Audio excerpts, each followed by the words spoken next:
And at that time, I would kindly ask the actors and captain, Captain everyone, can you give a round of applause? It's round. The first thing. Excellency, the first ministry is presenting the same to the Ministry of Education.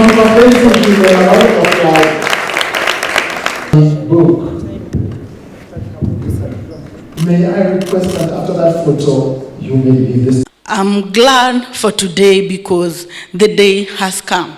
I told myself I won't let my daughter to go through what I went through. Treating cancer, it is not easy.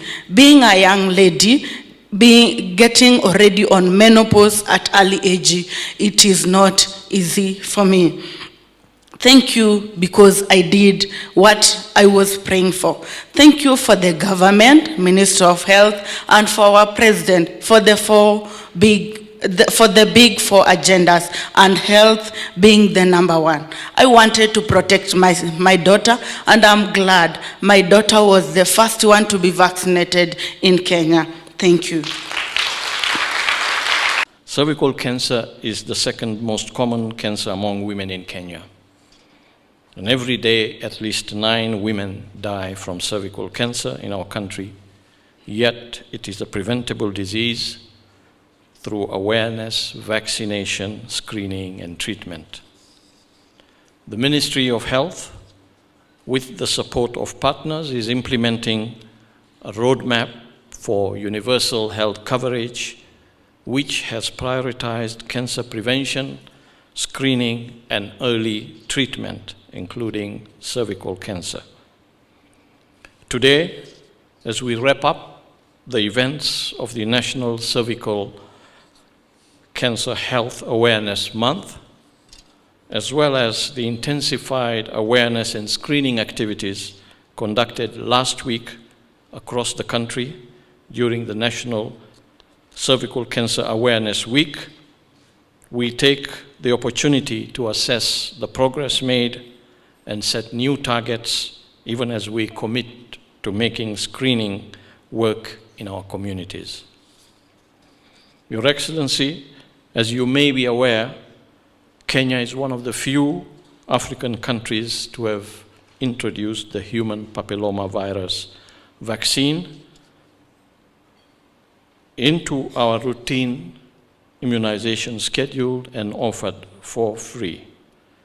The vaccine targets girls who are currently 10 years old, and subsequently all girls as they acquire this age in the future. In my last check on how far we have gone since we launched this program in October, late October last year, we have vaccinated 350,000 schoolgirls of this age against a target of 800,000. So I would like to say that we're very much on track.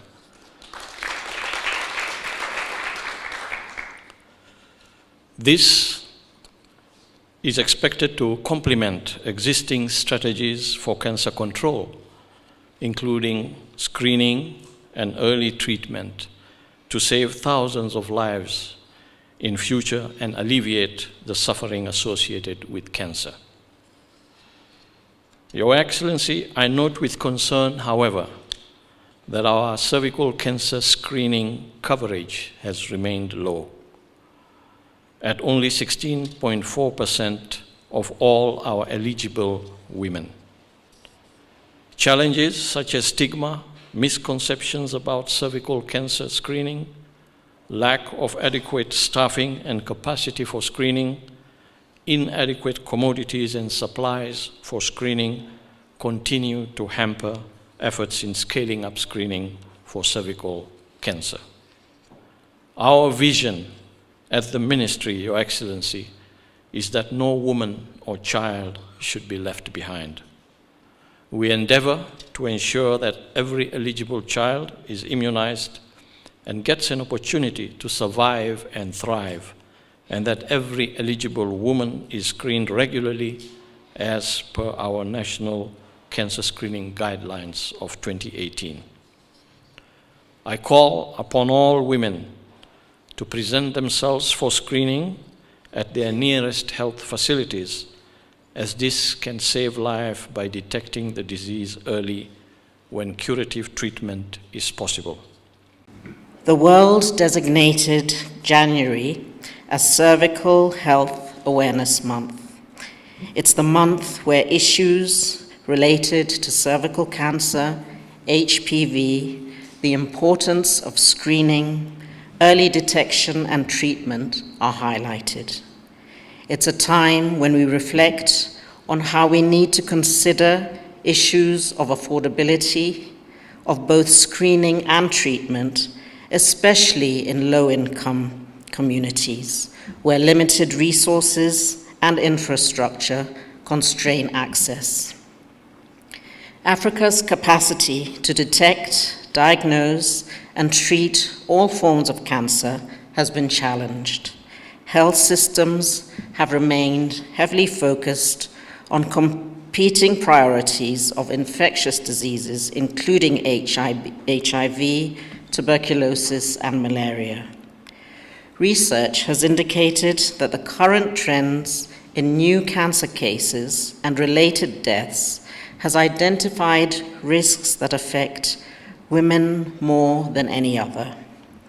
Our focus today is therefore appropriate to urge partners to work together and identify effective ways to increase voluntary participation in cervical cancer prevention programs. This event brings much hope because we have heard stories of untold suffering, emotional trauma, and increased financial burden of women and their families. It brings hope because this disease is preventable if detected early. Research and evidence have demonstrated that effective screening programs and immunization reduce cervical cancer. Ladies and gentlemen, Kenya is currently ranked in the top 20 countries with the highest rates of cervical cancer, has joined the global call for elimination of cervical cancer by 2030. The government has called on coordinated multi-sectoral efforts to implement the 90-70-90 targets to achieve a reduction in mortality from cervical cancer. The aim is to have 90% of girls fully vaccinated with the HPV vaccine, 70% of eligible women screened, and 90% of women identified with pre-cancer or cancer treated appropriately. The Ministry of Health in the last 1 year has rolled out activities aligned to the National Cancer Control Strategy 2017 to 2022, which prioritizes building of robust infrastructure, scaling up of screening, and support of the new HPV vaccine rollout. National and county governments have also enhanced county chemotherapy centers.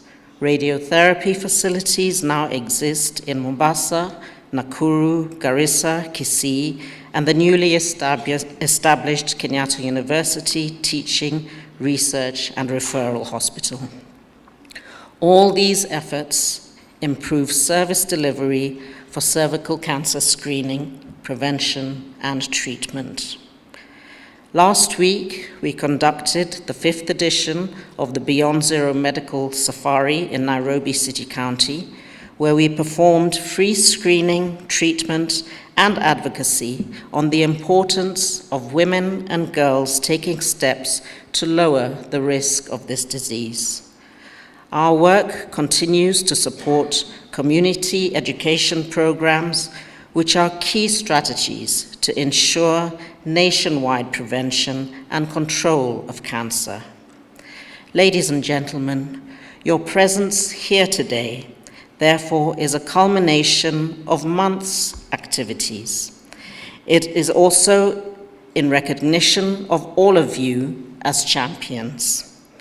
All of you have added your voice to amplify and support Kenya's efforts in the rallying call for the elimination of cervical cancer by 2030. It is my hope that this meeting has identified bottlenecks and has come up with effective and sustainable solutions to support decentralized services for cervical cancer prevention, treatment, and management.